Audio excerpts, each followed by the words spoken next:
All right. Good morning, everyone. We're going to get started. And as some of you will have noticed, the room is extremely warm this morning, so please feel free to remove your jackets, but keep your shirts on, please. And with that said, before I call on Mr. Vaney, I'm going to ask Mr. Sandy if BC Hydro has anything they wish to say in response to some of the requests from yesterday. Yes, thank you. There are 3 requests that are currently pending, and I can provide updates on all 3. With regards to the breakdown of the capital cost by power level requested by Mr. Craig, Mr. Jensen will be able to provide that undertaking verbally in just a moment. With regards to the power level hourly breakdown and winter peak that we discussed yesterday with Mr. Craig, we're in the process of preparing that and expect to be able to file it later today. And then with regards to the third undertaking, in response to Commission staff inquiries around the utilization rate and the different power levels and whether there may be some adjustments that make sense there, we've been working through those. We expect that will take a bit more time to finalize. We'd just like to really think through the approach there and make sure that it makes sense. What I can say is that from the initial work we've been doing over the last half day or so here, it doesn't look like the impact of any adjustments in this area are going to be material to the revenue to cost ratio, but we would like to continue to work through that. So our thinking on that one is that we could file that one at the very latest at the same time that BC Hydro files its final argument, but sooner if it is ready sooner. And the reason we propose that way is just that would obviously maintain the current regulatory timetable. But perhaps that's something we could discuss further once we have a sense of if there's any other undertakings from the remainder of the proceeding today. Thank you. All right, thank you, Mr. Sandy. Based on what you've said, we might need to have party submissions on whether or not there needs to be changes to the regulatory timetable. And I accept your submission that you would prefer not to have that happen, but procedurally, if there are questions, for instance, that BCUC staff arising from the utilization rates, they may need an opportunity to ask questions before we close off the evidentiary record. So just keep that in mind. So with that said, I'm going to call on Mr. Vaney. Thank you. Oh, sorry, Mr. Jensen was going to provide us with the response first. Sorry, please go ahead. That's right. So with regards to the, it's Mr. Jensen here. So with regards to the capital cost, without revealing the commercial sensitive information, if we take the 50 kilowatt and we make that 1 point basically, then in relative terms for the capital cost, 75 kilowatt would be in rounded numbers 1.5, a 90 kilowatt would be 1, 100 kilowatt would be 1.5, and 180 kilowatt would be 1.8. So hopefully that's helpful.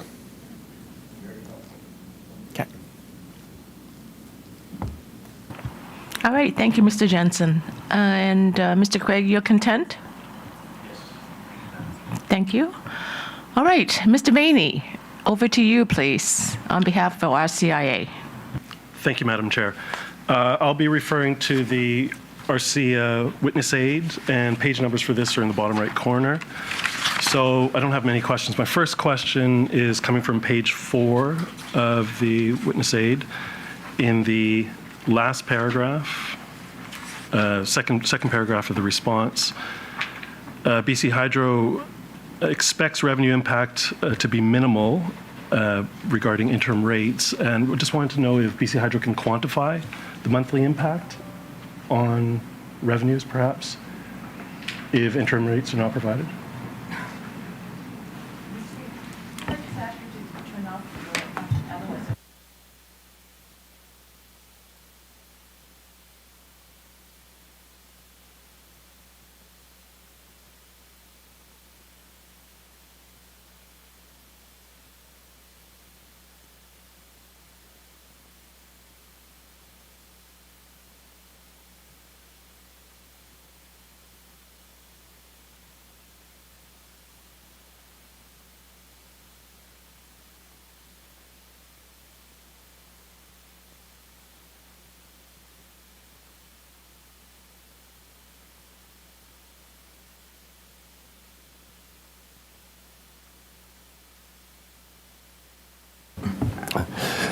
Thanks for the time. We were just conferring on a couple matters. I think 2 points. The first is that I would note that the situation described in that second paragraph is not applicable anymore because, as we spoke to yesterday, the network upgrade is now not expected to take place until January 24th, 2024.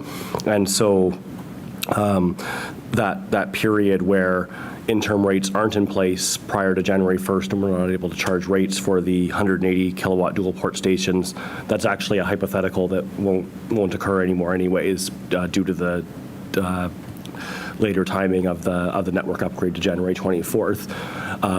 That said, that's not the case with regards to the 3 level 2 stations, and we have accounted in the rate model for revenue from these stations during that period.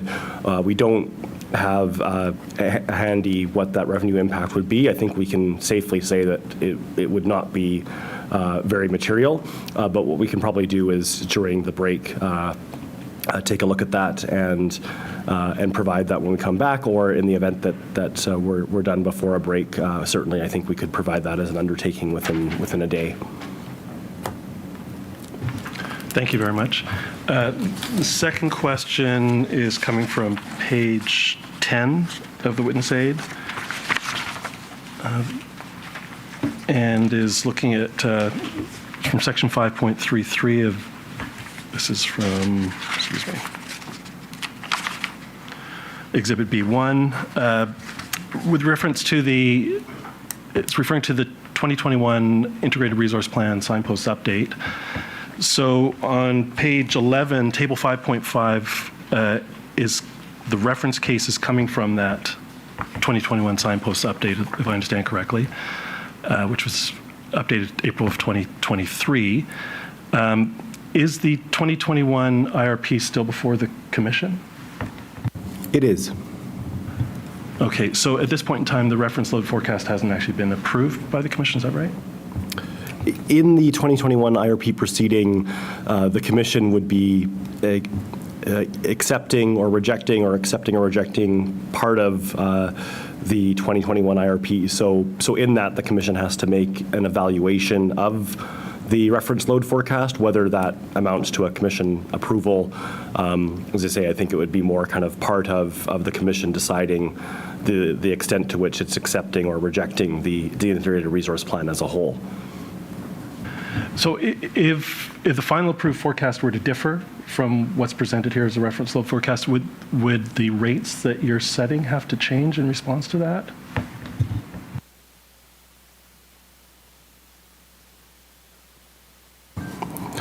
I think the way I would think about that is the reference case is based on the reference forecast of EV stock growth as presented in the 2021 IRP. So if the Commission panel in the 2021 IRP proceeding were to raise concerns with that reference forecast and say that they thought it should be higher or lower, then I think by extension, if you were looking at the reference case in this proceeding and saying, well, what should that reference case be based on? I think it would be logical to say, yes, that reference case should be based on the reference case as determined in that proceeding. What I would say is a couple things. One, as we've talked about a bit yesterday, recognizing that there's lots of uncertainty around these issues, and I would say that uncertainty goes beyond just that this issue is being considered by another panel in the IRP proceeding. I think the growth of EV sales is uncertain regardless of what proceeding or what panel might say what about it. I think we all recognize that it's just uncertain in general. And so what we've tried to do with the low-end sensitivity and the high-end sensitivity is recognize that uncertainty. And I think there have been information requests that have explored, well, what if just that input changed and how would it impact the rates? And so I think the Commission can consider that and as it deliberates on the rate in terms of what the sensitivity is there and how it's impacted. The second thing I would say is,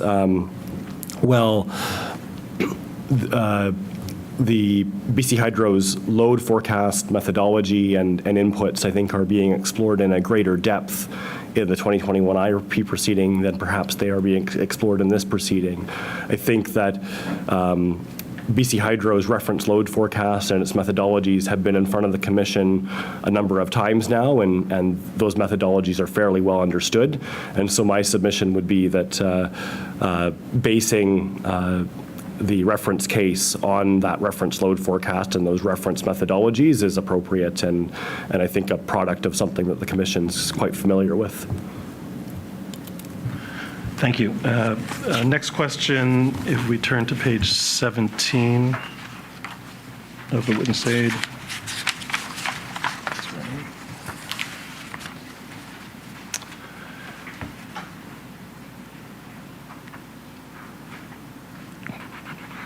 So just in the last paragraph, it says, Hydro will continue to monitor technology, customer experience, and cost and market with respect to energy-based rates. So with respect to that, can you confirm that in addition to collecting this information concerning charging and utilization rate data for each power level, will you include this information and report to the Commission, at least at the end of the 12-month period where you're required to do that? Yes.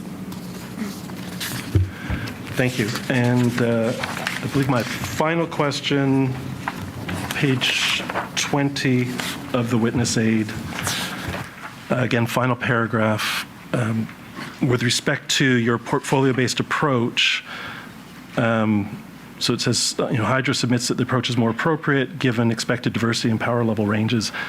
And so I just wanted to ask if you could maybe elaborate, what is it specifically about your diversity of power level ranges that makes it more appropriate to adopt portfolio-based rather than trying to have cost recover at each power level?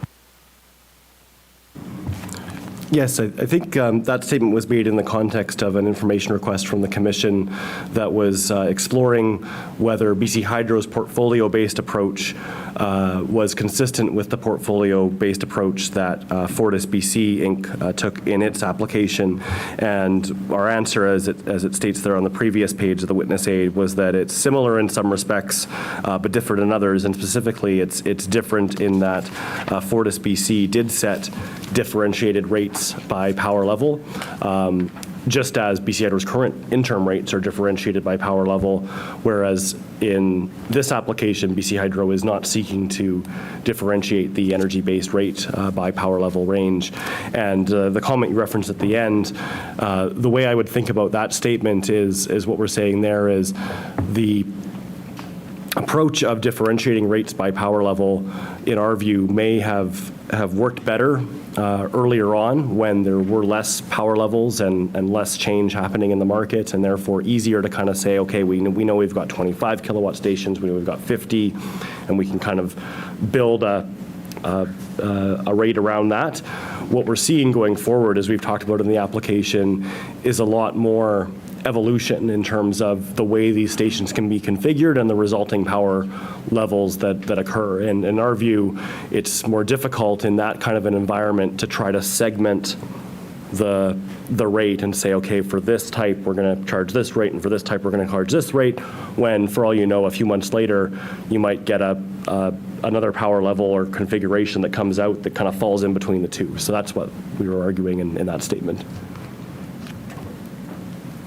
Okay, thank you. That's the end of my questions. Thank you, Madam Chair. All right, thank you very much, Mr. Maney. Next, I'm going to call on Ms. Miz for BCOAPO. Over to you. Thank you. Good morning. First, I have several questions regarding capital costs.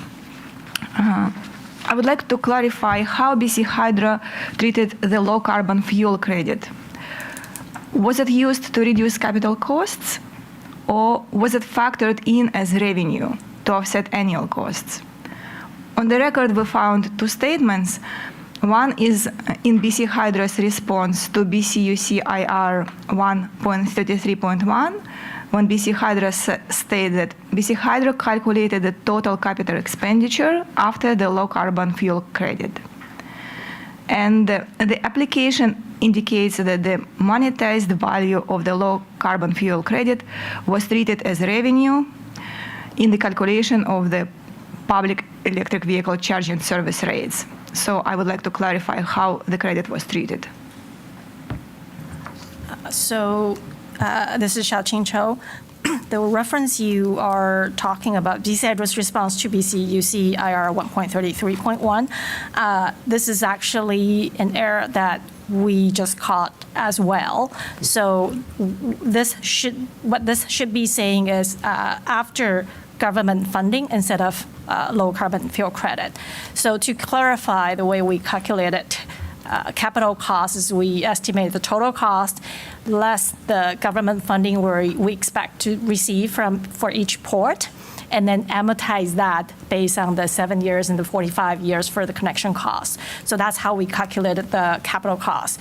Low carbon fuel credit in the overall model was treated as revenue. So we will be filing a revision to this IR response.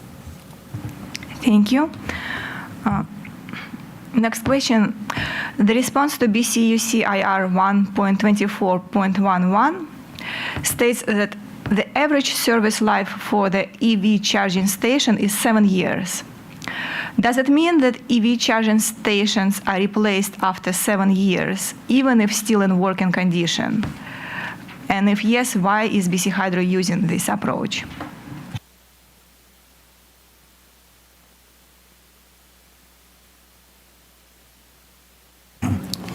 So this is Chris Tanvey. The approach that BC Hydro would take is that if a station was still functioning and we thought that it could continue on past the 7 years, we would leave it in place. From an accounting perspective and from a modeling perspective, we do need to make an assumption around the depreciation, and so for that we use 7 years, which is based on the expert evidence provided by Concentric in the revenue requirements proceeding. But practically, yes, if it could go beyond 7 years, we would leave it in for longer. It's Mr. Jensen here from BC Hydro. Just to add to that, we would look at other factors as well, and just making sure that it's functioning and meeting customer expectations at that particular site as well. So we'll factor that in as well, making those decisions. Now I have several questions regarding electricity costs. And next question is about the 1.4 adjustment factor for the utilization rate for individual ports. And you confirmed yesterday that 40% used for the 1.4 adjustment factor represents the annual increase in number of stations. Is it correct? That represents the annual increase of the total charging ports in BC for the last 3 years. Now, my next question will require some calculations, so please bear with me. And let's look at the response to BCUC IR 1.19.2, 1.19.2. It is Exhibit 5.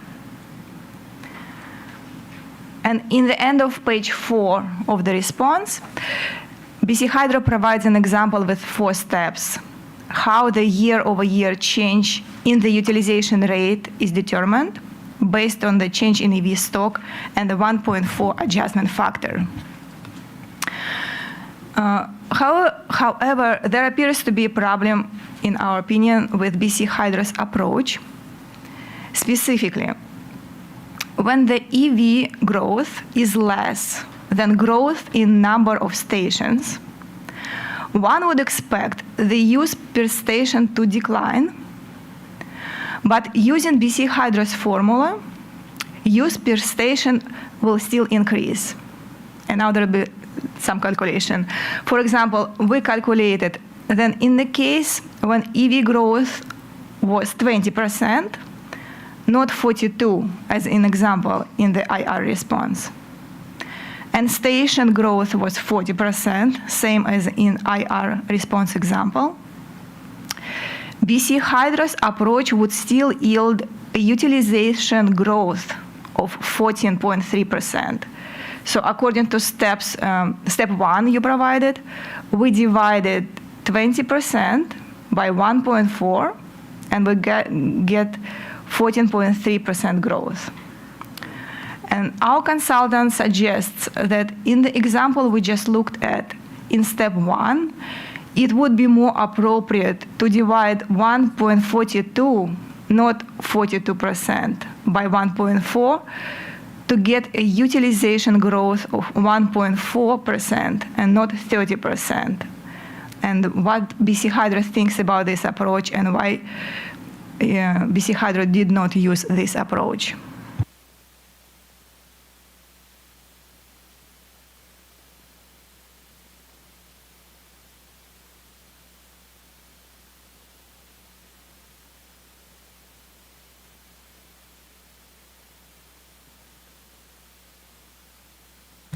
Excuse me, could you explain the last part again in terms of how you got to 1.4% growth rate instead of the 30?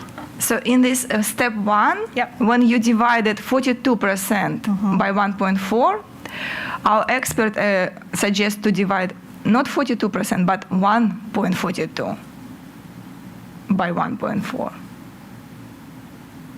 So instead of 42% in your example, use 1.42.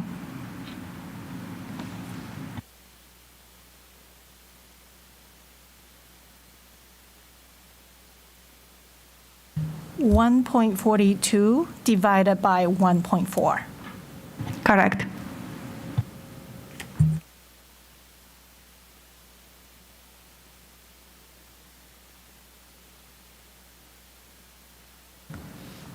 And that would result in 71%? Based on our calculation, 1.4% Growth rate, utilization growth rate. instead of 30%.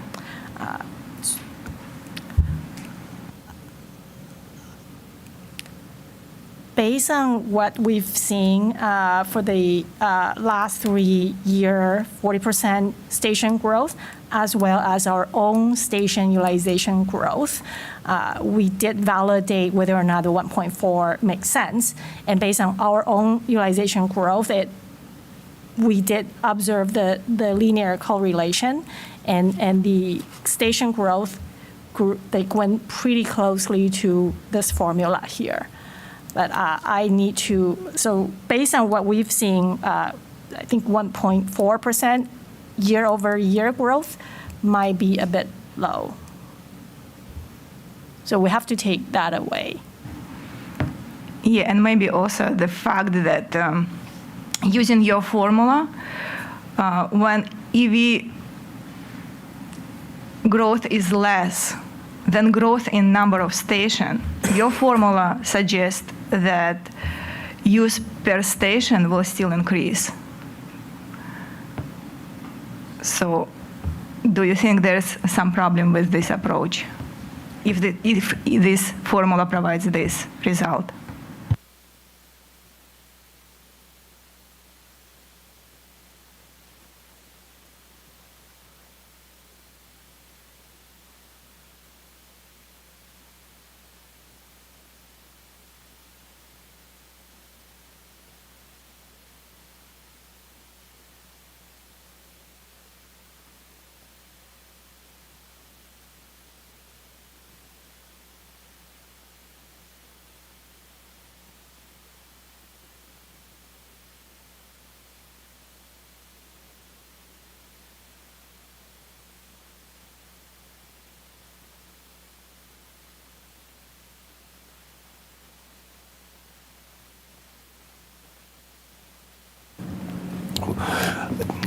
It's Chris Sanvey here. So I think we'd make a couple points. The first is just that, as Ms. Cho mentioned, we did take the results of the formula the way that we've designed it and take a look at how that correlates to the growth that we've seen previously, and we did observe that it tracks linearly. And so from that perspective, we think the results that we've seen validate the applicability of the formula the way that we've set it up. That said, when we were trying to do the math on the formula that you suggested, Ms. Mies, we were getting different results. We were getting, as Ms. Cho mentioned, 71% or 0.71 as opposed to 1.4. So I'm wondering if what might help is if you could provide the calculations that you have.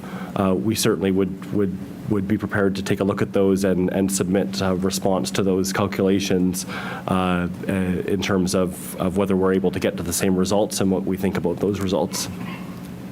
Okay, thank you. If Commission allows, we will provide.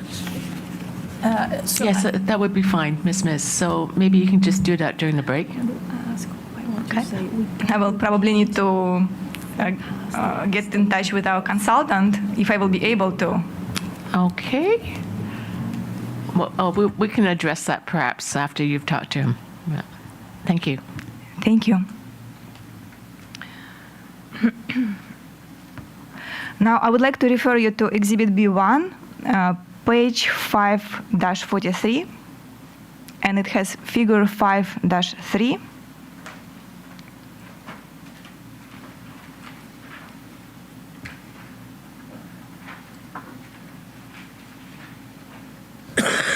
Yes. So first, I would like to confirm that the solid line values for 180 kilowatt and 350 kilowatt were produced using the Hydro-Quebec data.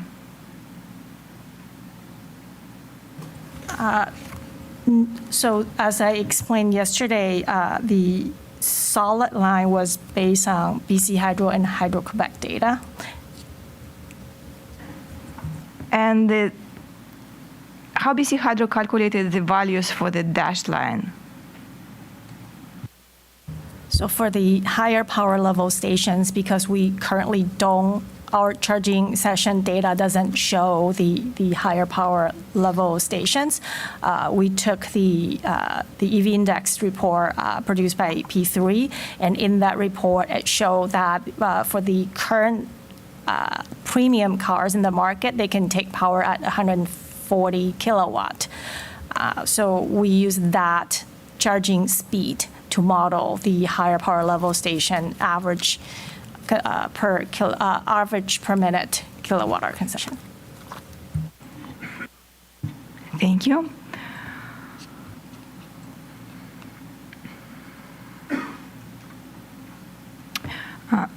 Next question is about rates applicable to level 2 ports. So all level 2 charging ports were assumed to fall under the small general service rate. However, when level 2 charging ports are installed at the same site as fast charging stations, the aggregate demand for the site where the level 2 charger is located is more than likely to exceed the 35 kilowatt maximum demand for small general service rate. And can you explain why all level 2 charging ports were assumed to fall under the small general service rate? We did explain this is in one of the IR responses. For the modeling purposes, we have a deployment plan of X number of level 2 charging ports we're going to install, but at this point in time, we don't specifically know where we are going to install these level 2 stations. In the model, our assumption was we assign the small general service rates to the level 2 power stations to be more conservative. If level 2 ports are at the bigger site with the fast charging ports, technically the cost of electricity, we anticipate that to be lower, or the cost of everything technically would be lower, because there are some costs that are allocated in the model on the site basis. And then so if a level 2 station is added to a broader, bigger LGS level site, even though it's adding demand, but at the same time, the average energy cost is lower for LGS rate versus the small general service rate. Understood. Thank you. It's helpful. My next question is about past under recoveries. has the balance of EV fast charging regulatory account has been adjusted to account for the 5 million included in the rate design? The $5 million balance in the EV fast charging regulatory account has been included in the rate model as a cost and therefore is reflected in the rates. The balance itself has not been adjusted. I'm not sure what you mean by that. Perhaps you could clarify, but the balance of $5 million was the balance at the end of fiscal 23, and we just took that as an input into the model to set the rates. Yes, for the 2023.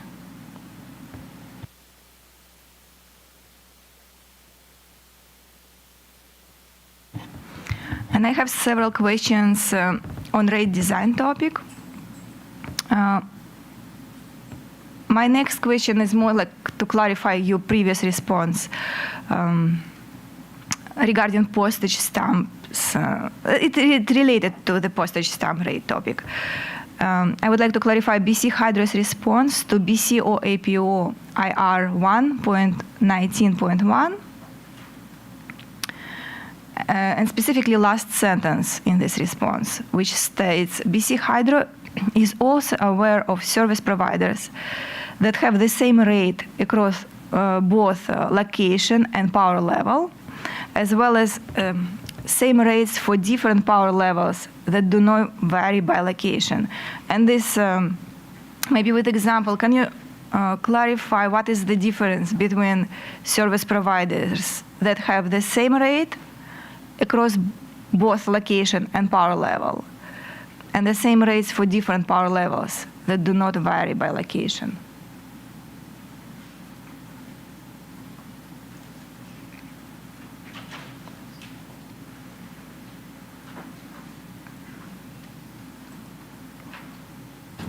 It's Chris Hanvey here. Just one moment. We've got the IR response, and I just want to read it first, if I could, just to make sure we're understanding it correctly.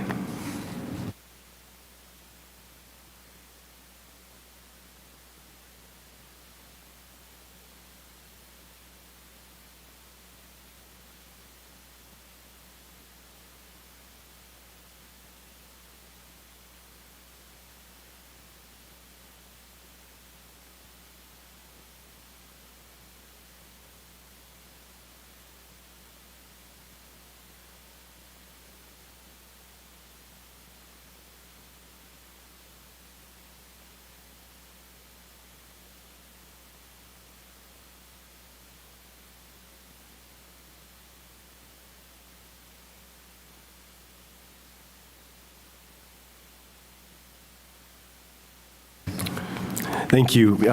Yes, just rereading the response now, we recognize that I don't think our wording here was as clear as it could have been. So the response states, BC Hydro is also aware of service providers that have the same rate across both location and power level, as well as the same rates for different power levels that do not vary by location. And on that second piece, I think what we meant to say was, as well as different rates for different power levels that do not vary by location. So in other words, that we were aware both of providers that have the same rate regardless of power level and location, as well as providers that differ by power level but do not differ by location. So the wording, we agree, was unclear there, and that's what we meant. Okay, thank you. Now I'm moving to energy-based rates. And as we have discussed yesterday, have you, so when two EVs are connected to the new dual port 180 kilowatt stations at the same time, each EV will receive up to 90 kilowatt of charging power, and if only one, the EV will be able to receive up to the full 180 kilowatt power. Does BC Hydro plan to have its new 175 kilowatt, 200 kilowatt, and 350 kilowatt stations to be similarly configured such that if two vehicles are charging at the same time, the power delivery will be halved.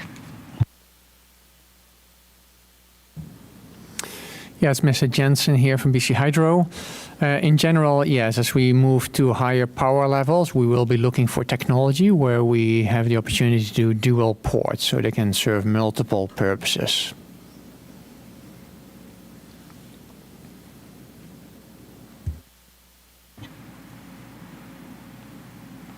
And with respect to the response to BCUC 1.7.1 and stations with dual ports for modeling purposes, how was the 30% maximum utilization rate applied? Was the station treated as having 2 ports? In the model, we assign certain number of 180 kilowatt stations to single port, and a certain number, I believe we clarified yesterday, was 70%. In the model, 70% of the 180 stations were treated as dual port and 30% were treated as single port. And the 30% utilization maximum applies to all ports across the board.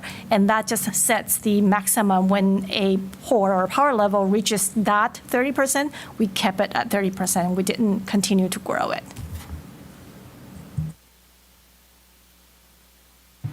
Thank you. I will refer to the response to BCC Viva, but I can read it. You don't necessarily need to go there unless you would like to. So in this response, BC Hydro states, BC Hydro is deploying level 2 charging stations to provide support for customers who may not have access to home charging, and that it is necessary to price the energy-based rates for level 2 charging lower than energy-based rates for fast charging, so that the level 2 stations are competitive with other market rates. What are other market rates in is BC Hydro referring to?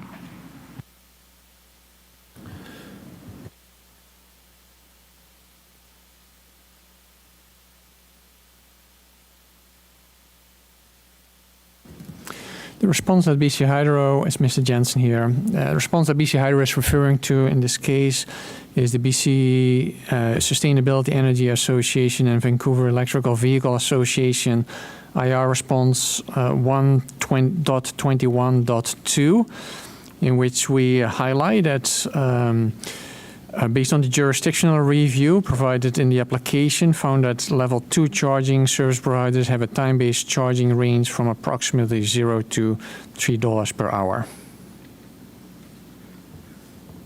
And then later on, we explain, based on the calculation, that translates in level 2 charges dispense energy at a rate of approximately 0.08 kilowatt per minute, which equals approximately $1.34 per 1 hour charge.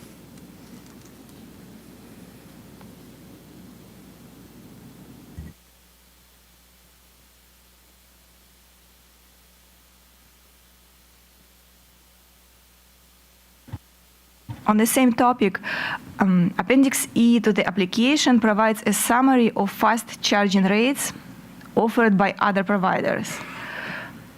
However, we couldn't find any information as to the rates charged by other providers of level 2 stations. Does BC Hydro have any information on the rate charged by level 2 EV providers?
It's Chris Sanvey here. So Appendix E, you're correct, does not cover level 2 charging rates. But as Mr. Jansen referenced, that we did provide in a response to an information request from BCUC Viva the range that we are aware of with regards to rates charged for level 2 service by other providers. So other than range, you don't have any specifics like in Appendix E for other power levels?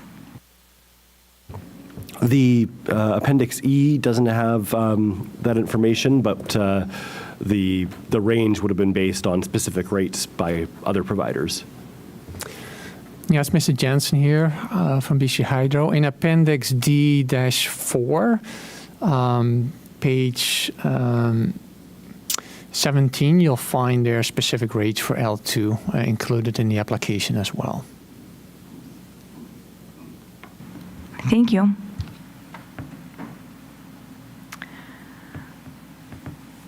I have several questions on comparison to competitors' rates.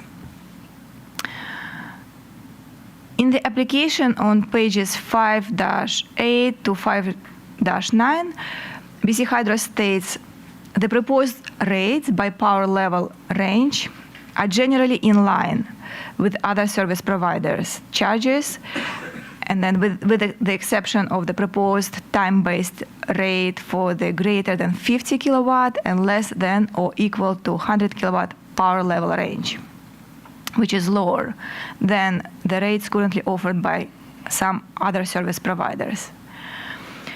Is BC Hydro comparing its rates to all the service providers surveyed in Appendix E or just those in BC?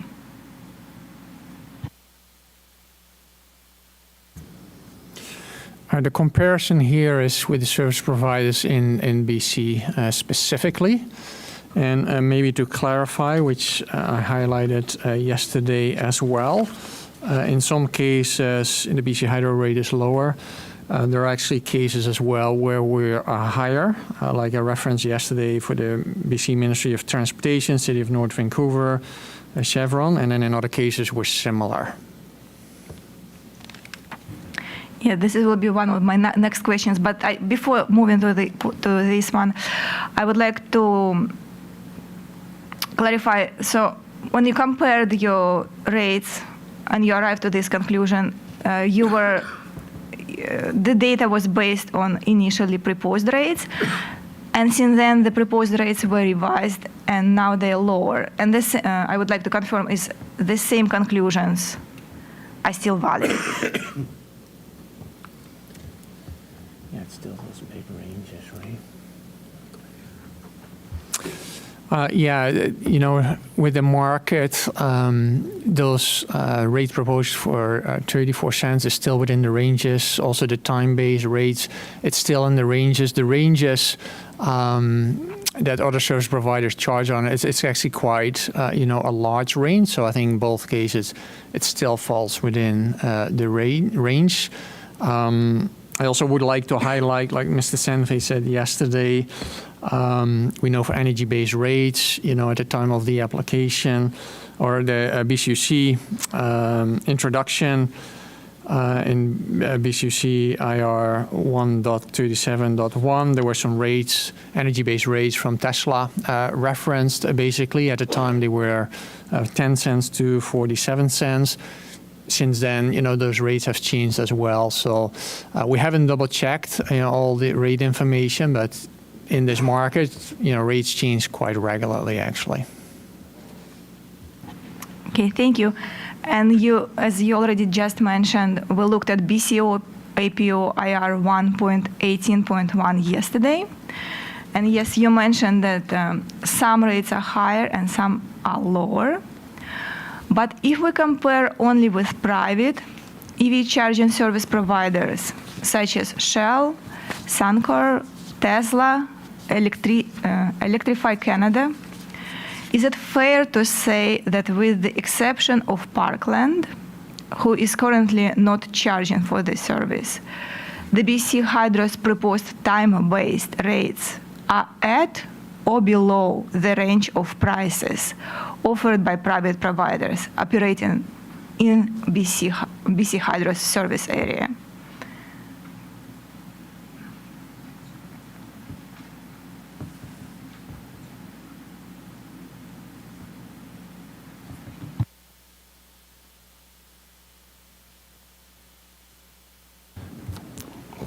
I think that's correct with regards to the time-based rates that are shown in the information request response that you're referencing. That said, I think we would go back to the point that we were making yesterday with regards to the energy-based charges that Tesla, for example, is currently charging with that range of 10 cents to 38 cents, and BC Hydro's proposed permanent energy-based rate falling at the upper end of that range at around 34 cents.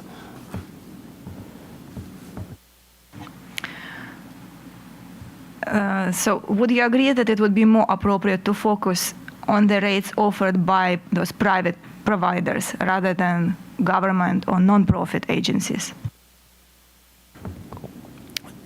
I'm not sure it would be. I certainly understand why that would be a way to focus, but I think the way I would look at it is the Commission's Order G1822 said that the way to support a level playing field was to be cost-based. And so we've done that, and I think that really is addressing the issue of level playing field with regards to private sector providers.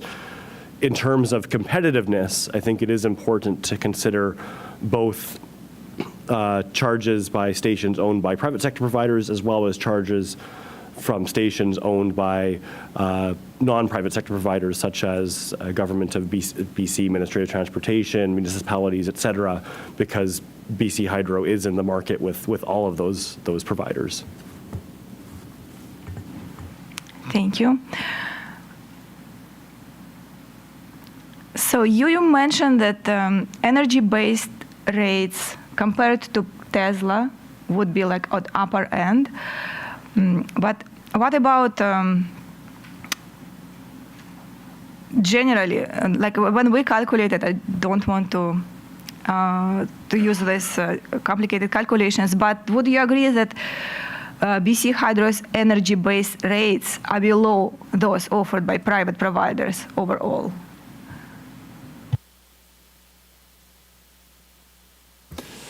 At this point in the BC market, we're not aware of any other provider providing energy-based rates. We expect over the next several months that to come out.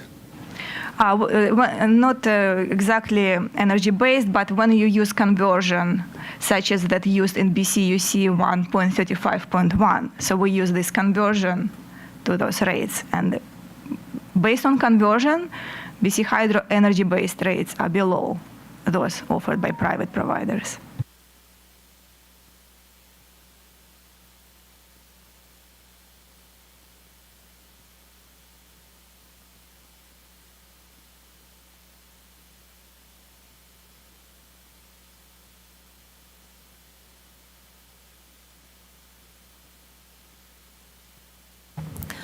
This is Xiaoqing Chou here. The conversion rates that BC Hydro developed were based on our own charging session data. We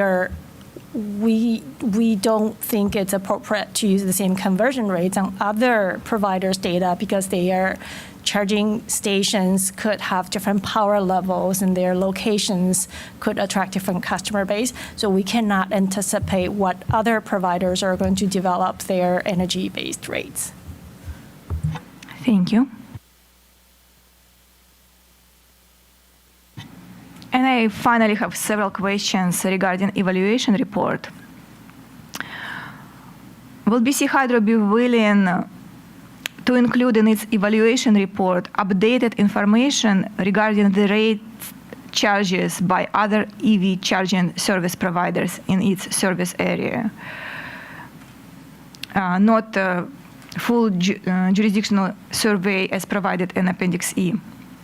And whether these service providers were transitioning to energy-based rates.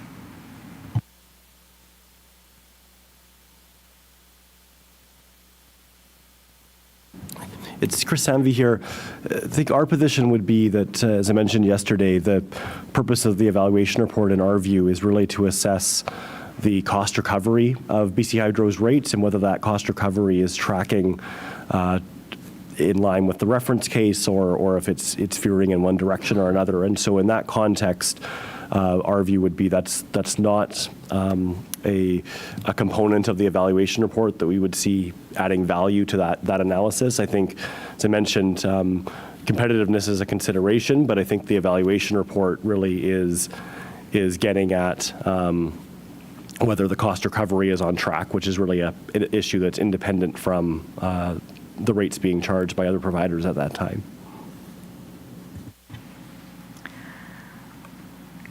Does BC Hydro agree that other parties should have an opportunity to provide comments or submissions to BCUC as to the adequacy of the first evaluation report, the need for and timing of future evaluation reports, and the appropriateness of any recommendations made by BC Hydro as to whether or not adjustments to the current EV service charging rates need to be made?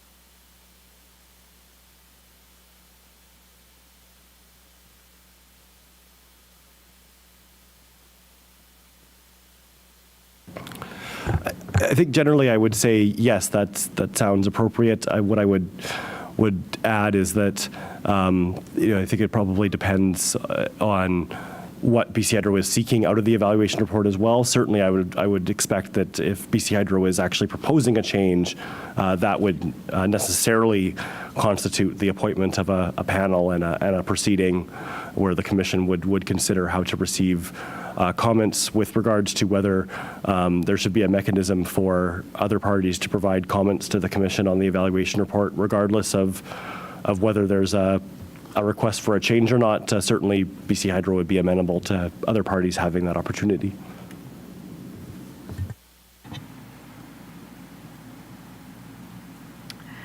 And what are BC Hydro's view as to the process that should be involved?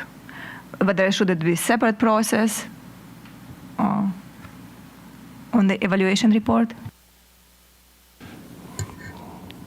I think that, again, will partly depend on the substance of that report. What we would envision happening is that BC Hydro will submit the evaluation report to the Commission. That evaluation report, we know at a minimum, would include a recommendation as to when the next evaluation report would take place.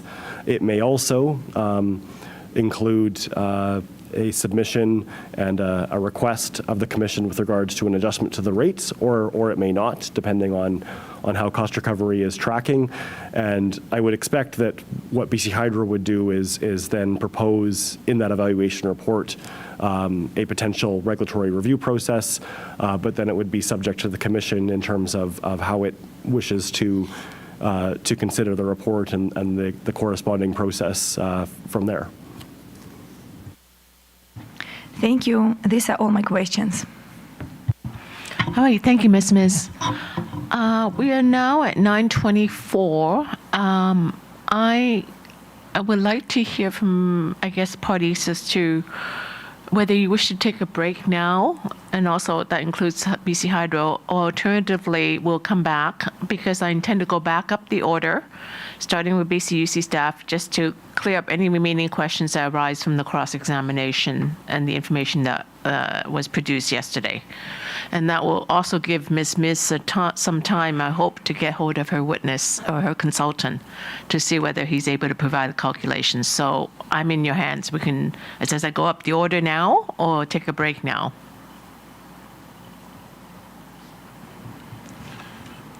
I would prefer a break now, but I have to make a call at 9:30, so it's for a separate reason. But I'll leave it in your hands, Madam Chair. Anybody else have any preference? I don't have a preference, but I did want to clarify your comment about going back up the order. My understanding is that normally that would mean starting with Ms. Miz and going that way. I'm amenable to that as well. It's just that Ms. Miss obviously needs to talk to her consultant, so it's a bit of a, Yeah, well, in that sense. chicken and egg. A break. No, I'm just talking about the order. Yeah. That's fine. Okay. Mr. Sandeep, do you have a preference? No preference other than to say we're content to keep going if that's the decision of the panel. We're happy to keep going.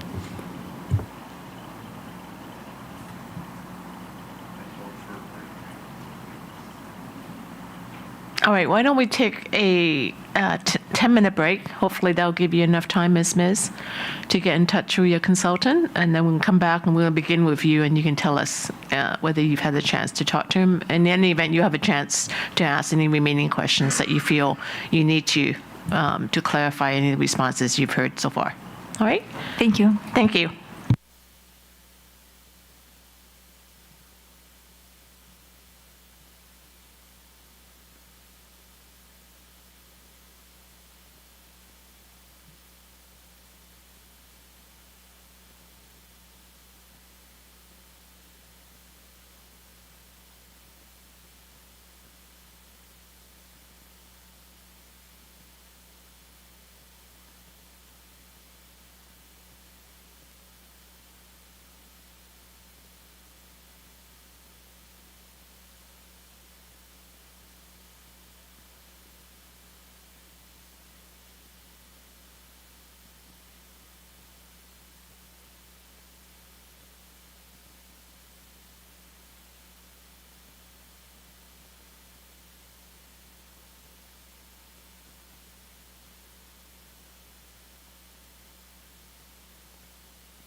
All right. It's Commissioner Fung speaking. And just a reminder by our hearing administrator that the people that are transcribing this proceeding, decree at the back, don't necessarily automatically know who we are.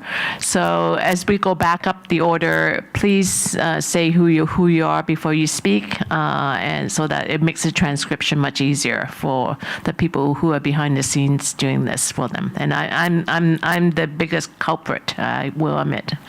So before we resume, there is one matter, Mr. Vaney, I think we need to mark your witness A as an exhibit, if you have no objections to doing that. All right, Mr. Cody, perhaps you can tell us what the exhibit number is. It'll be Exhibit C5-6. All right. We are, I guess, I don't know if BC Hydro have any updates as a result of what we've discussed this morning. This is Chris Sanvey. No update at this time, Madam Chair. Thank you very much, Mr. Sandy. Commissioner Fung speaking. Ms. I have no further questions, and I haven't heard back from our consultant yet. Maybe by the end, when everybody else will have questions, I will hear something. All right. So you have no further questions? No further questions. All right, thank you. All right.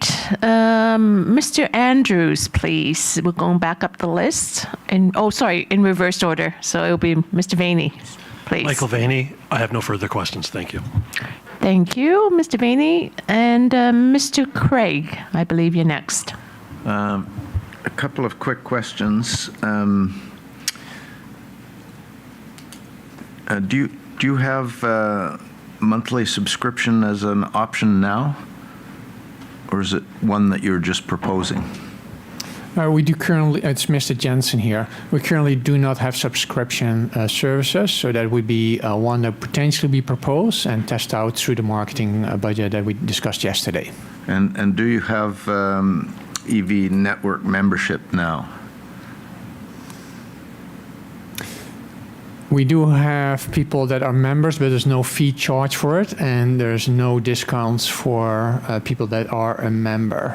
But people that are a member are able to use the BC Hydro app to activate and pay at a station. And can you tell me how many members or what percentage of all of your charging would be members?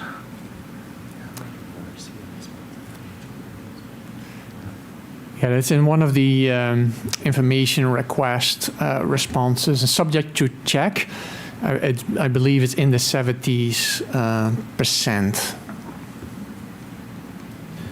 This is 70% are members? In the 70s, so I believe it's 73 or 75, somewhere in that neighborhood, subject to check.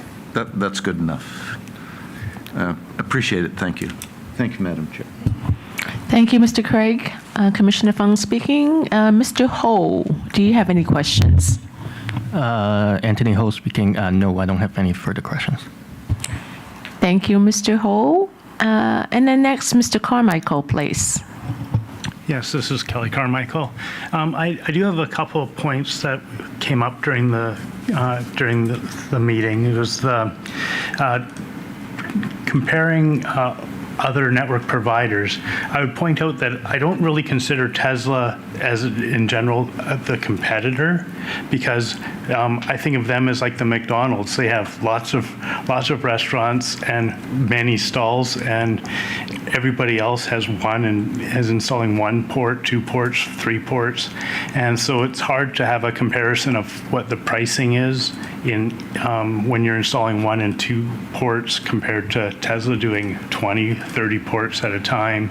And their pricing is very across the board because they have pricing built in from the cars that are being purchased. I think somewhere around 3% of the cost of the car is going to the charging network that no one else is able to get. So the low end price of 10 cents a kilowatt hour is for Teslas only. And I can't take my electric car to a Tesla and charge it up. And if my car had a suitable port it would be around the 48 cents a kilowatt hour. So if we're going to compare Teslas, it should be comparing non-Teslas using the Tesla chargers to be a fair platform. The other thing I would point out is that the single price for all power levels does have some advantages, and there are cost advantages in the sense that the amount of support when you have multiple prices for each power level, the amount of customer interaction will grow dramatically because they don't think they're getting the power level that they should, and so then they will want a refund or a discount. And so we shouldn't just ignore that as being an issue. Do you have any thoughts about that? This is Chris Samvey. First, thanks very much for the comments, and I would say with regards to both sets of comments you made, generally agree with much of what you're saying. Certainly agree with the second point with regards to the same energy-based rate. With regards to the point on Tesla, I would just add that I think certainly BC Hydro's submission is not that we should be trying to compete or make rates competitive with Tesla with regards to that lower end of the range, that 10 cents. That certainly is something that's not palatable. With regards to comparing to Tesla in general, I think in some ways it's perhaps just an ease of comparison, given that they are the only provider right now with an energy-based rate, and so it's a convenient comparison that way. And as I mentioned before, I think the way that I would consider the issue is, first and foremost, BC Hydro's rates need to be cost-based. And then once a cost-based rate is established, there needs to be a consideration of where that cost-based rate lies amongst what the market is charging. I think we're generally comfortable with where 34 cents lies, considering the market as a whole, and I think somewhat cautious about upward pressure on that amount. What I would say is that to the extent that there's room to increase the rate, that I think would be the mechanism for that would be done through a shorter levelized period. And again, that kind of follows the steps in our view of first get the assumptions right, set a cost-based rate based on the assumptions, and then validate whether that rate is generally competitive. This is Kelly Carmichael. Thank you very much. That's it for questions. All right, thank you very much, Mr. Carmichael. Commissioner Fung speaking again. Mr. Andrews, please. Yes, I have no questions. This is William Andrews. I have no questions that require following up. Thank you. Thank you, Mr. Andrews. Now I'm back to the BCUC staff team. Any questions? This is Leon Chung here. Yes, panel chair, we do have a few clarification questions or to follow up. First, I'd like to confirm my understanding and summarize the interim rate request that BC Hydro is seeking. If we can go back to the BCUC witness aid, page 15.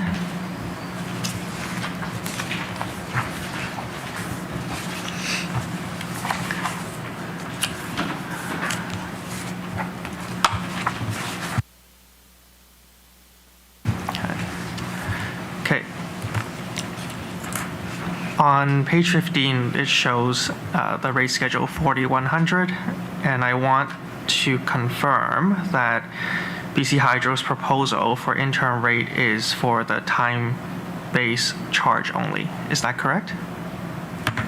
Correct. This is Leon Chung speaking again. And with those time-based charges, this is for level 2 and all fast charging power intervals, including 200 plus kW stations. Is that correct?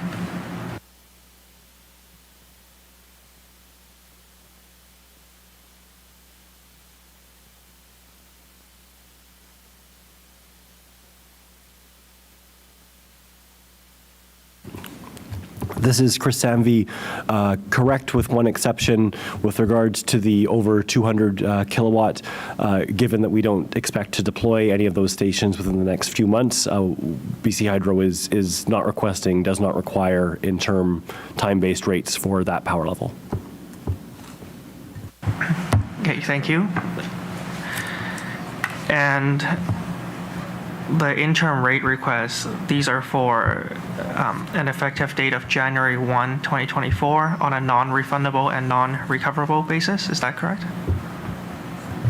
Correct, with the caveat that, as we clarified yesterday, what BC Hydro means by non-recoverable, non-refundable is just with regards to individual customers. We would account for the difference in the rate model and the permanent rates. Okay, this is Leon Chung. I'd like to now confirm the specific rates that BC Hydro is seeking on an interim basis. Would you please turn to page 5 of the witness aid?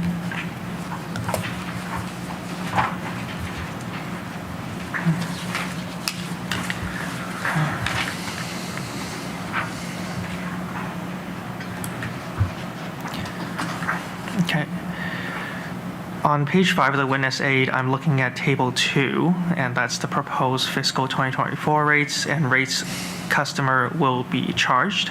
For the interim rate tariff purposes, is BC Hydro seeking interim approval of the proposed rates under no DAR? So that would be the time-based charge, cents per minute, 3.03 cents for level 2, 12.23 cents for up to 25 kilowatt fast charging, 21.42 cents between 25 and 50 kW chargers, 27.53 cents for 50 to 100, and 40.4 cents for chargers that are between 100 to 200, and excluding the 200 plus kW chargers. This is Chris Samvey. That's correct, and perhaps I would just add, I appreciate yesterday that this was a bit confusing, and so perhaps just to state clearly, BC Hydro is seeking in this proceeding Commission approval of rates that would be set prior to the application of the DAR and the TER. The DAR and the TER are set through separate processes, and so in our view, this proceeding should set rates prior to the application of DAR and TER. Sorry. Commissioner Fung speaking. Just so I understand this, because I understand what you just said, but the actual rate schedule that will be approved and endorsed by the Commission when you file it will actually reflect rates that have the DAR applied to it, right? Because, as you say, that's what falls out of the revenue requirement. So when we issue an order approving the DAR or approving the rates without DAR, people are going to look at it and compare with the rate schedule and say, how come the rate schedule has a different number?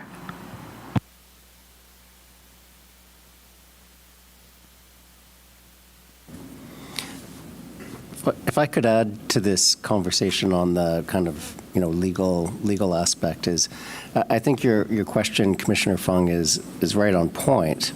But it is just a presentation difference. The rates that the Commission approved are the rates that are being charged, including the application of the DAR. And the rate schedule is just a presentation issue of showing the net of those two things.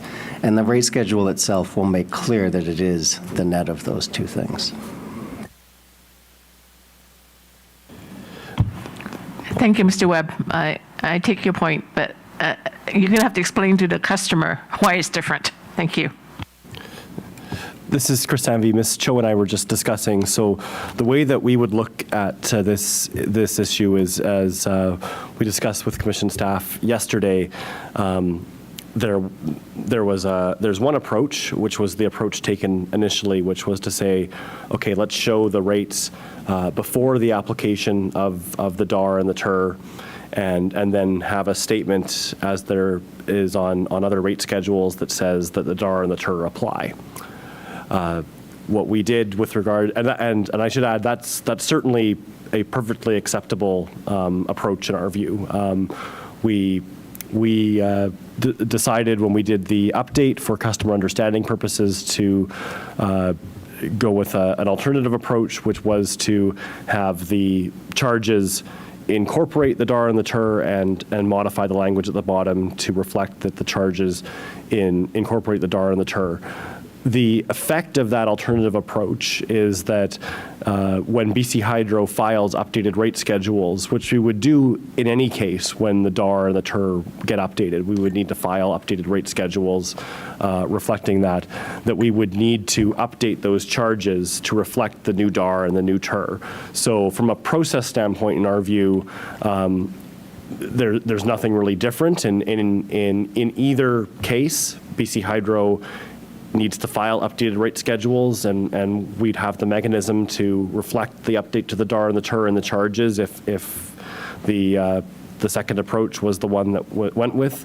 But as I mentioned, the initial approach of using the previous language with regards to how the DAR and the TER are applied and having the charges be prior to that application, that works as well. Thank you for that clarification. And in fact, if and when you come back for permanent rates, and it's then in fiscal 2025, you're actually going to have a different DAR, a different, tier, right? So the rates will be different once again at that time. So, thank you. That's correct. And this is Leon Chung. Thank you, panel chair. I will pass the mic to Ms. Tran. Thank you. This is Julie Tran here, and I would like to follow up on some of our discussion that we had yesterday. If you could please, I guess, turn to witness aid page 36, where we were looking at the revised table 5-1, showing the energy-based cost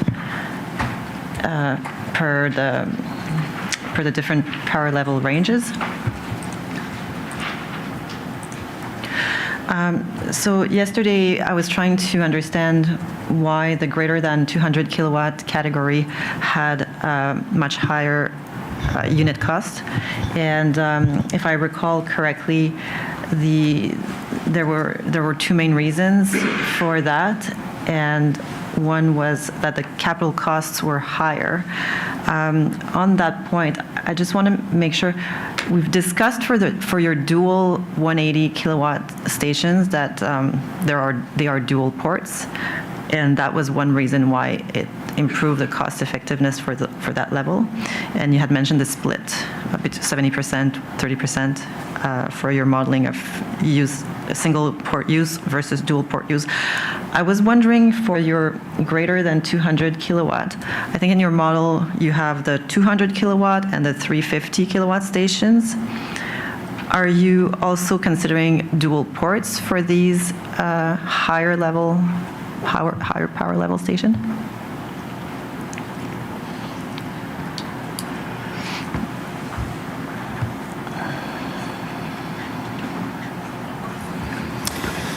It's Mr. Jensen here. Yes, mentioned this morning for those higher power levels, we're also planning to dual power levels. So a 350 kilowatt charger, dual would be 175 kilowatt if two cars were connected. And what about the 200 kilowatt? Same situation. We would be looking for technology for the higher power levels in general to see if we can get dual ports. And that's what we would be striving for.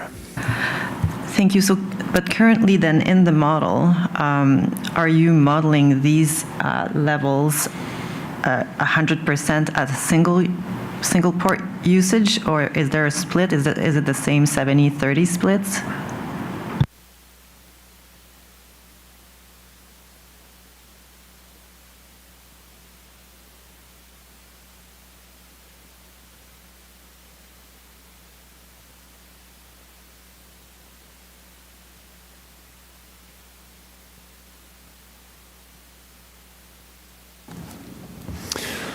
That's correct. And so similar like with the 180 kilowatts, so some of the, as you remember, some of the 180 kilowatts were counted as 180 kilowatts, and then 70% were counted as 90 kilowatt. Similar for the other power levels.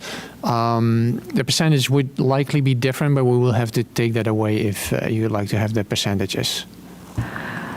Okay, but in your model, it was already taken into account that the higher level would have dual ports, and so that's right. The contribution to cost effectiveness is already reflected in the 99 cents. That's correct. Per kilowatt hour. Thank you, that's helpful.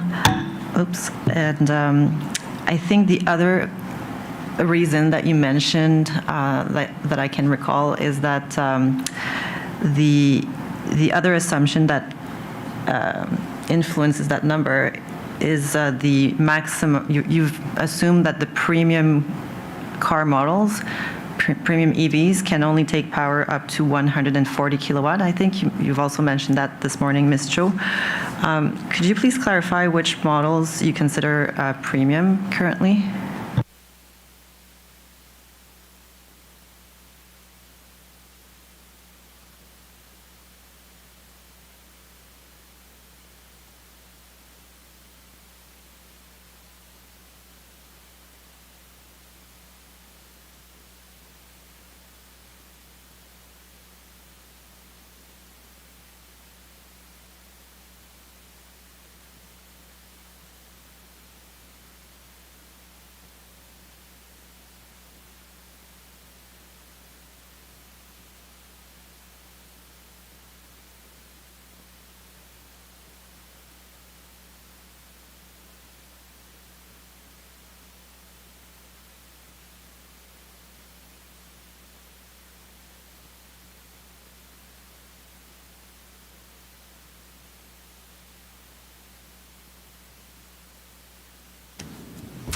Yes, Mr. Jensen here. So in general, the market is evolving, obviously quite rapidly, and so there are cars right now that can take much higher power levels, like 350 kilowatts, depending on where you recharge. Those would be the more expensive cars, like Porsche cars type of thing.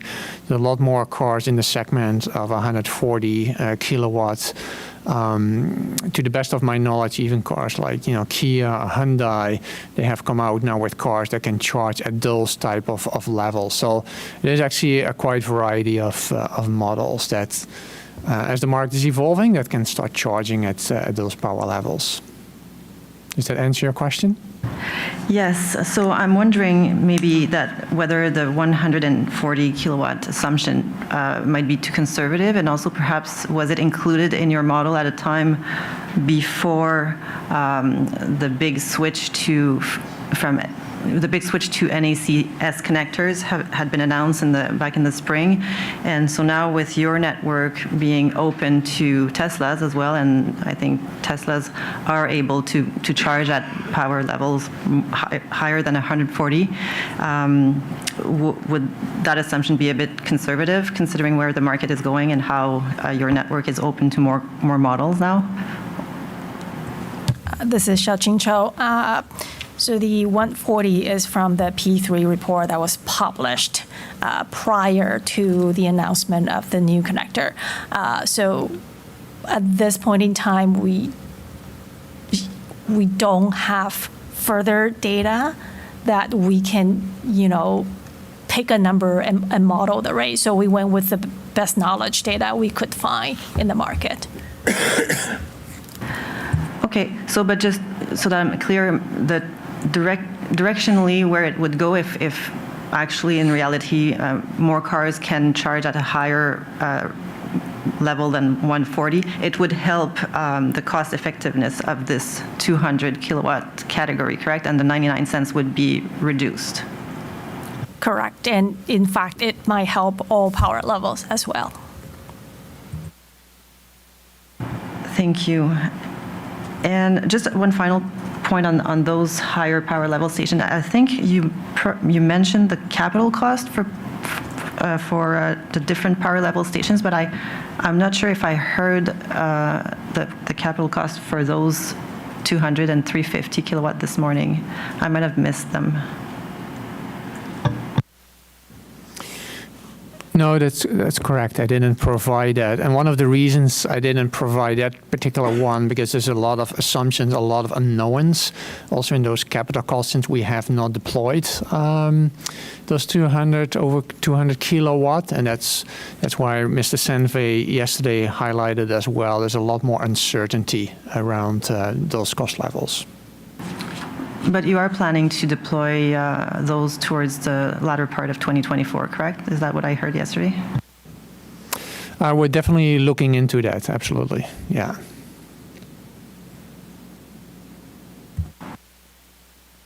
And my final set of questions would be just going back to the utilization rate. So I understand the undertaking might be filed a bit later, but from what I heard this morning, after half a day of work, your conclusion is that there would be no material impact on rates of changing the utilization rates assumptions to what I guess we were talking yesterday.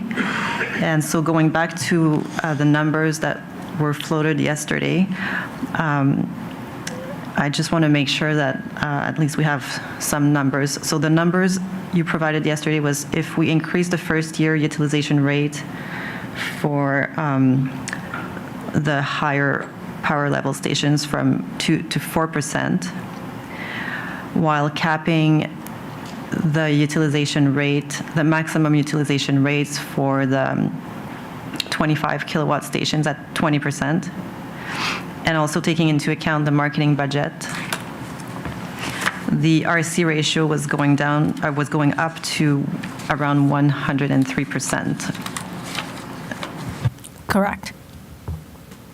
And if we change that first year utilization rate assumption to 6%, then the RC ratio was going up to about 107%. Correct. So those numbers were just after very preliminary work, and so after your half a day of work, are you still seeing those same kind of numbers?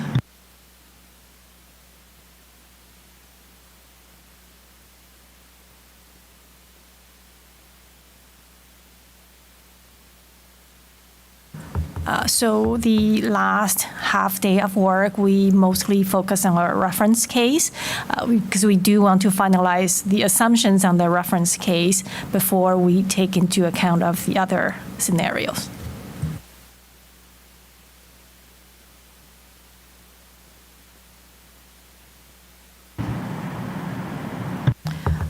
We have more confidence in the reference case numbers. We generally think the other scenarios would align, but we need to further validate that. So can you clarify for me what then would be modeled in the reference case? So number one, capping the maximum utilization rate at 20% or a lower number. And then number two, we went back specifically to look at the currently 725 kilowatt power level stations and look at their latest utilization rates. And that's what we're trying to confirm. And also we are looking back to see the actual utilization growth of these specific 7 stations and to validate our assumptions. Okay, so the 7 station would be like from 75 kilowatt and then 90, 100. Is that? No, the 7, so BC Hydro currently has 7 25 kilowatt stations. Okay. And just for the record, I think we're all talking about the non-urban areas, correct? Correct. Okay.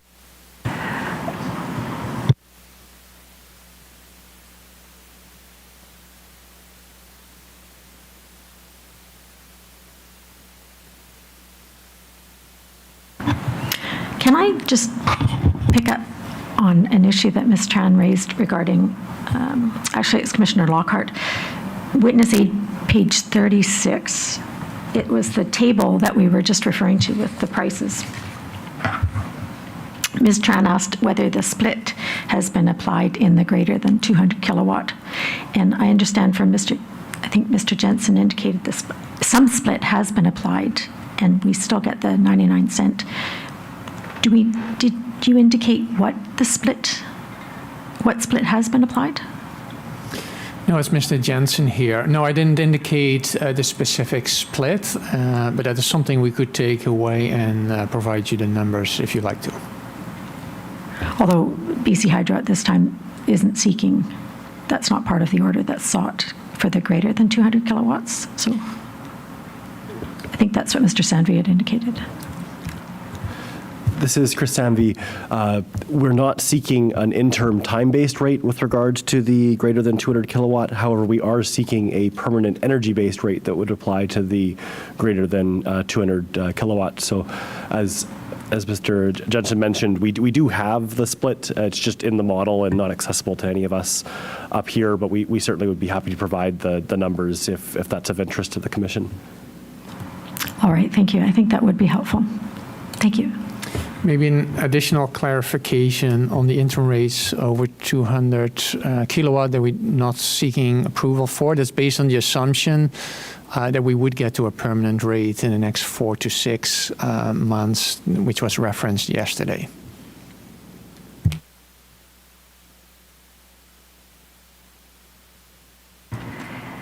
This is Julie Tran here.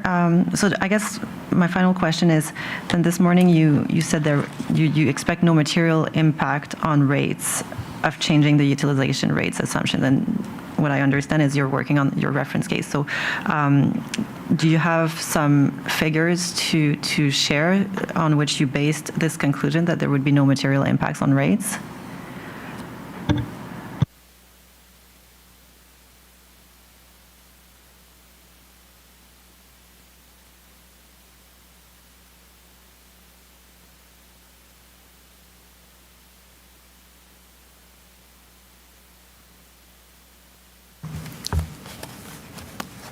So the basis of our confidence in how the model wouldn't change much was mostly based on the numbers I provided yesterday. We did try to model a few variations of the different assumptions, and we still got to approximately 99.5-ish numbers.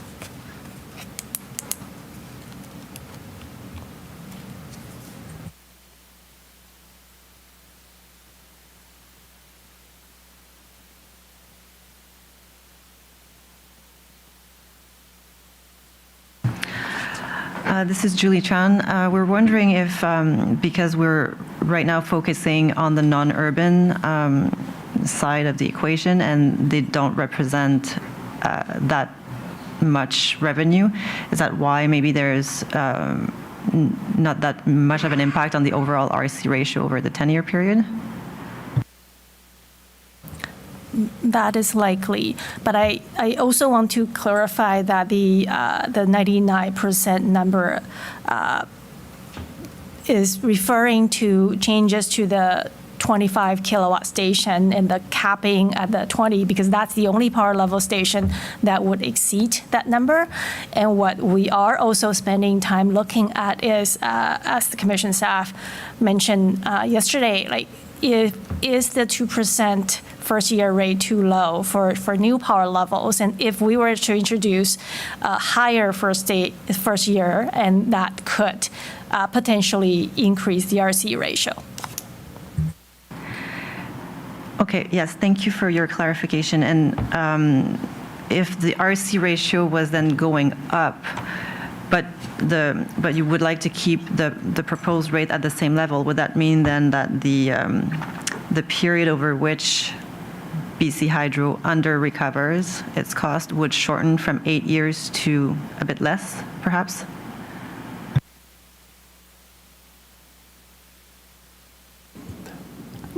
This is Chris Sandvi. So I think the mechanism, if, again, is the way I think about the sequence of this, set the inputs and assumptions first and then say, okay, what's the rate? If the resulting rate was a rate that the Commission felt was too low and they were looking to increase that rate, I think the mechanism to do that would be to shorten the levelized period. I think the challenge with that is if you think about the levelized period, you may even going from 10 years to 9 years get a jump in the rate that is higher than what you might be looking for if you're trying to kind of get to a particular number. So I think that would be the challenge. I know that in our response to BCOAPO IR 1.1.1, we gave an indication of the order of magnitude increases that you get if you shorten the amortization period. We didn't model 9 years or 8 years, but to give you a bit of a sense, we did model 7, 5, and 3, and what we found was going from a 10-year levelized period to a 7-year levelized period would increase the energy-based rates by 15%. Going from 10 to 5 years would increase the energy-based rates by 27%, and going from 10 to 3 years would increase by 45%. And those figures are provided, again, in the response to BCOAPO IR 1.1.1. Thank you. I guess I was not necessarily thinking of reducing the length of the levelized period, but just recognizing that, over 10 years, you have a number of assumptions in your model, and they might occur as you projected or not. So you would have variances between your forecast and actuals. And I think in one of the responses to BCUC staff question, you were thinking that you would need to adjust your rates sometime later, and that would be discussed in the first evaluation report.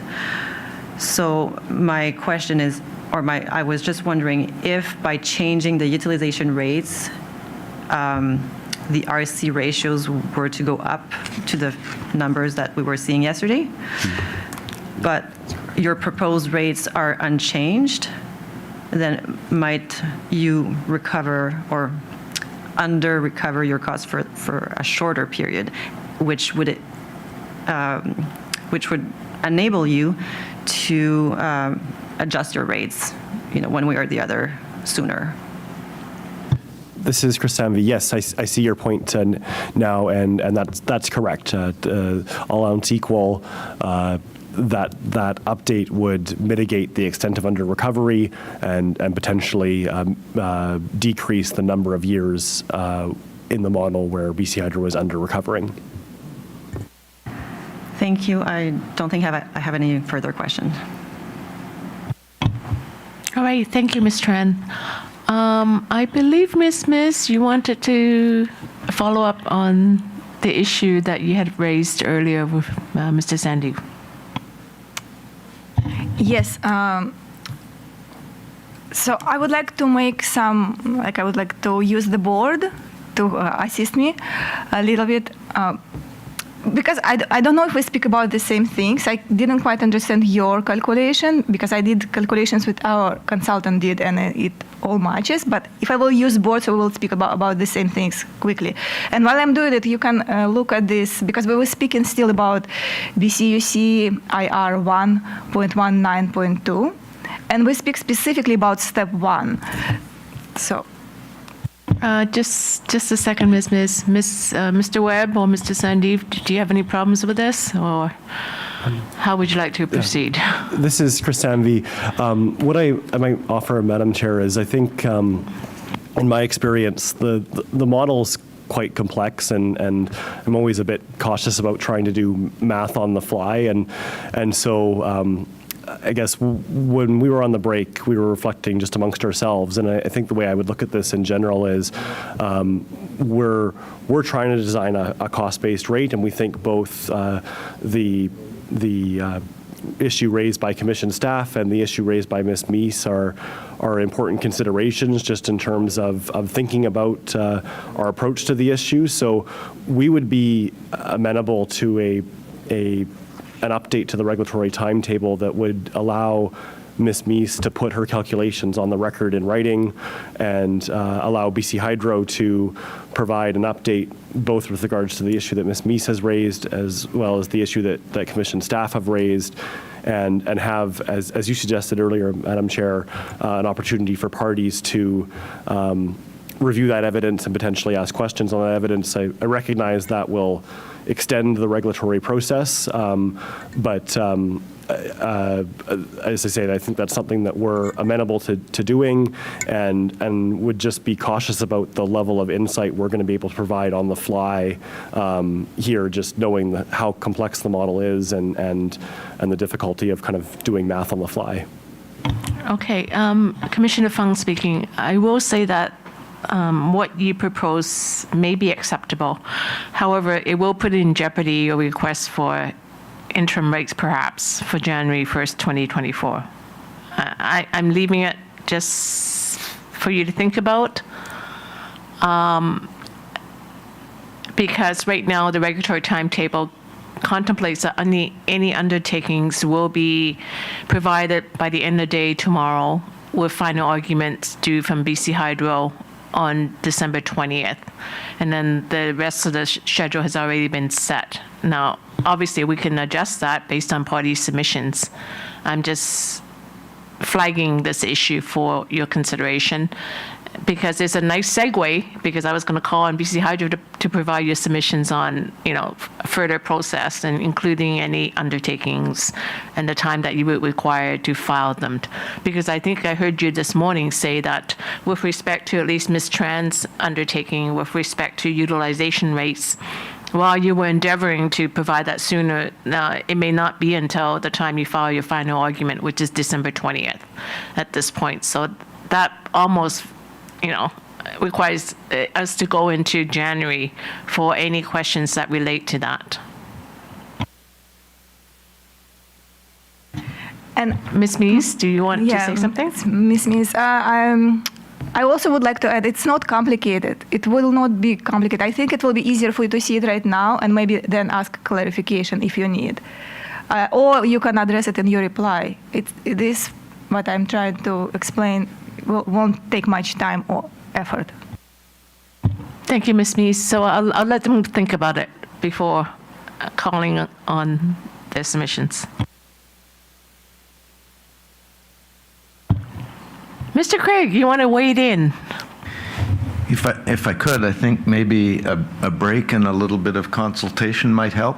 I've listened to the story, and I think there's some things that could be quickly settled. And I think I could help with that. Well, if you would like to be mediator, I'm quite happy for you to do that. So why don't we give you, how long do you think you might take? I think I'm in your hands. I agree with Ms. Meese that it could be quite quick, because the math is quite simple, I believe, and I think there's a mistake in the discussion. I think that Hydro will be able to converge on a solution fairly quickly. If we have 5-10 minutes. All right, why don't we give you 10, and you can do, Mr. Andrews now wants to wade in. Not on this particular point, but on the procedural point, it may be helpful for me to make this comment now before people go away to think about things. And my point has to do with the deadline for letters of comment. Yes. And that I think it would be desirable for the transcripts to have been posted prior to the deadline for letters of comment. Now, this doesn't apply to my clients here, but I'm just trying to make sure that the proceeding is fair, so that any letters of comment would have an opportunity to review the transcript. Now, we got an informal copy of the transcript yesterday in the evening, and presumably something similar would be available today, but presumably well, I don't know whether the informal transcript was sent to people who wrote letters of comment already, but in the sort of out of an abundance of caution, it might be desirable to have the deadline for the letters of comment be like the day after, whenever the Commission expects the transcripts to be filed. Point taken, Mr. Andrews, and you have the opportunity to make those submissions again when we call on you to make submissions on further process. All right? Yep. Thank you. So with that said, let's take a 10-minute break, and we'll come back at 10:33. And good luck.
This one, yeah. Okay.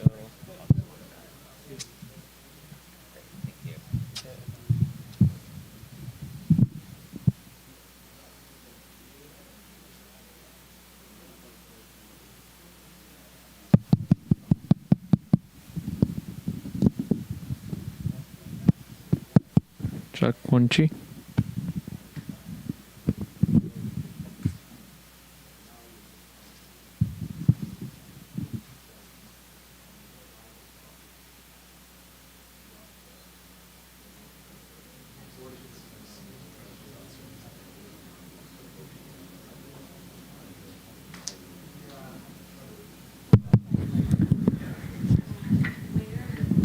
Test 1 2.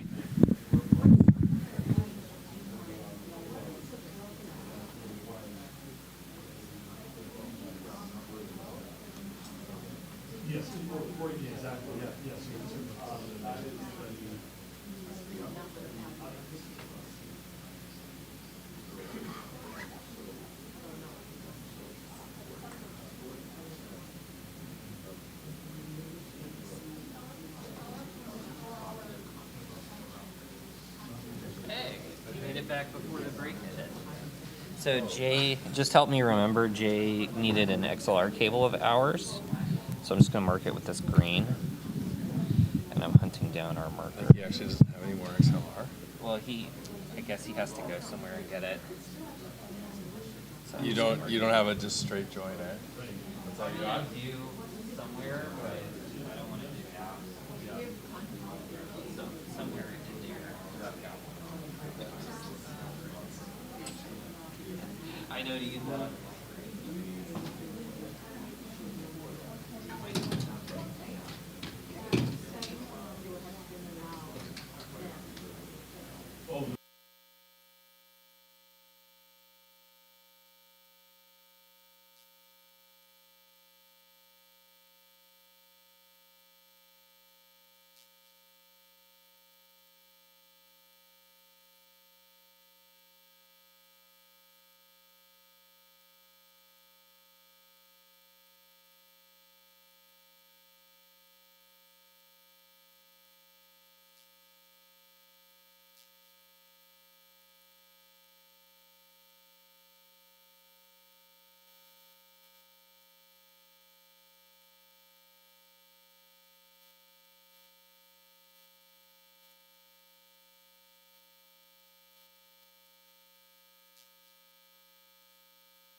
All right, Commissioner Fung speaking.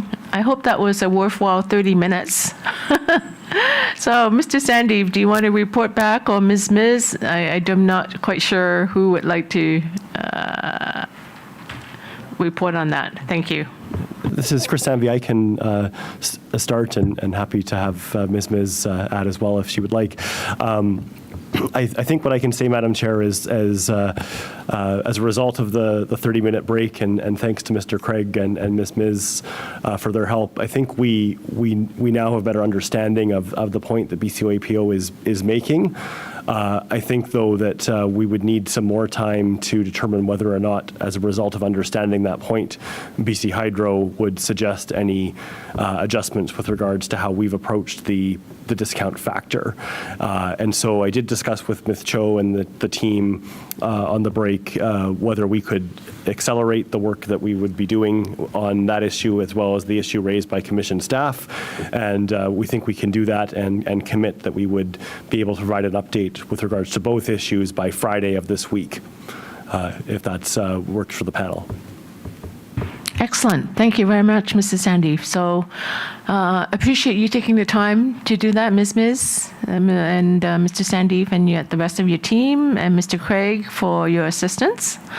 I will now go back up to the top of the order, starting with BC Hydro, and ask for your submissions on any further process, along with any changes to the regulatory timetable, just so we have it on the record. Thank you. This is Chris Sanvey. Perhaps, Madam Chair, if it's okay, before going to the further process submission, I do just have a verbal response to one of the undertakings from earlier, and could just provide that now. Yes, that would be fine. Thank you.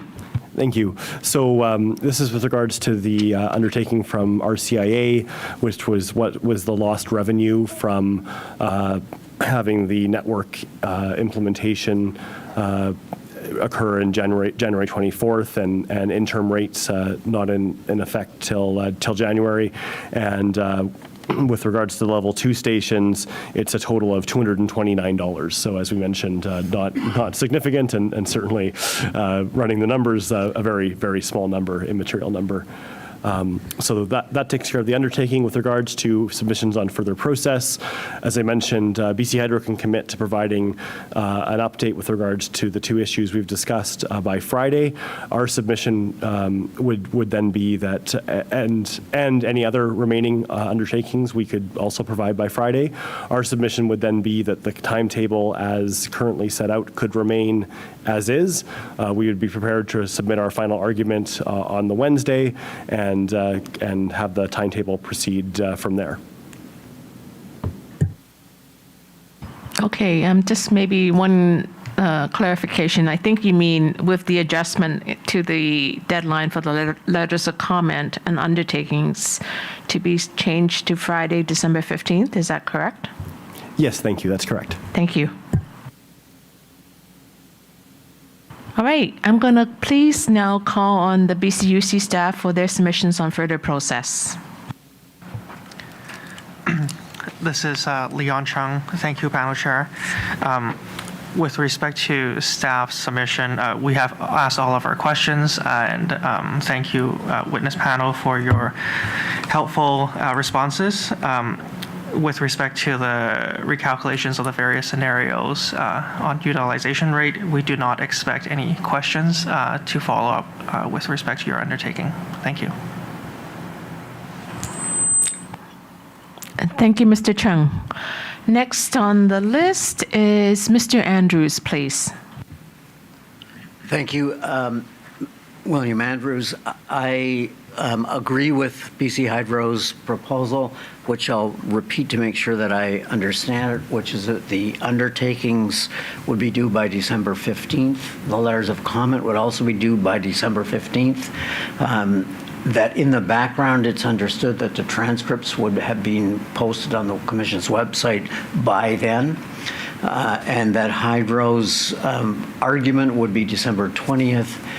The intervener's argument would remain as currently scheduled, and intervener argument January 9th as scheduled. Hydro's reply January 23rd. And I would just add that in the event, just to sort of anticipate if there's any concerns, in the event that the panel felt that it needed more information, it always has the procedural opportunity to ask a panel IR, and that's probably the best backstop rather than putting in process points that we don't yet know would be needed. So those are my submissions. Thank you very much, Mr. Andrews. That's very helpful. And just to clarify, it's my understanding that the official transcripts for this SRP will be available by no later than tomorrow morning. So that's my understanding, unless somebody wishes to correct me. Okay, hearing none. I'm going to call on Mr. Carmichael. Do you have any submissions on process? I have no comments. Thank you, Mr. Carmichael. And Mr. Ho? No comments. Thank you. Mr. Craig or Mr. Weaver, please. CEC is fine with the schedule as presently proposed. Thank you. And now Mr. Vaney. Michael Vaney speaking. RCIA is fine with the schedule as proposed. Thank you. Thank you. Ms. BCOAPO agrees with the schedule. Thank you very much, Ms. Well, I guess I should go back to BC Hydro and see if we have any closing comments before we shut this down. This is Chris Sanvey. Thank you, Madam Chair. I don't think so, other than just say thank you to the commission staff, and interveners for the process over the past day and a half. We appreciate the opportunity. I would say further appreciate the opportunity to have submitted this application and revisit this issue. As I mentioned at the outset yesterday morning, I think that the Commission's initial decision gave us a bit of a roadmap to follow. We've endeavored to follow those parameters, and we look forward to the conclusion of the proceeding. Thank you, Mr. Sandeep. I just want to reiterate that the Commission's thanks on behalf of the panel and the staff team for everyone taking the time out of a very busy, hectic time of the year to come and attend this SRP. In our view, this process has been an efficient one. And much as I regret that some of the interveners were not able to attend in person due to personal as well as logistical issues, and I recognize that it is a burden to require in-person attendance from everyone, because sometimes there are costs involved that are perhaps one would rather not incur. But I do think that this has been a helpful process, certainly from my perspective. And what today actually's process has demonstrated to me is the flexibility and the kind of ability to be able to pivot at the required times is actually really one of the big benefits of having a streamlined review process like what we've just undergone in the last day and a half. So thank you all for your indulgence. Wish you the very best of the holiday season.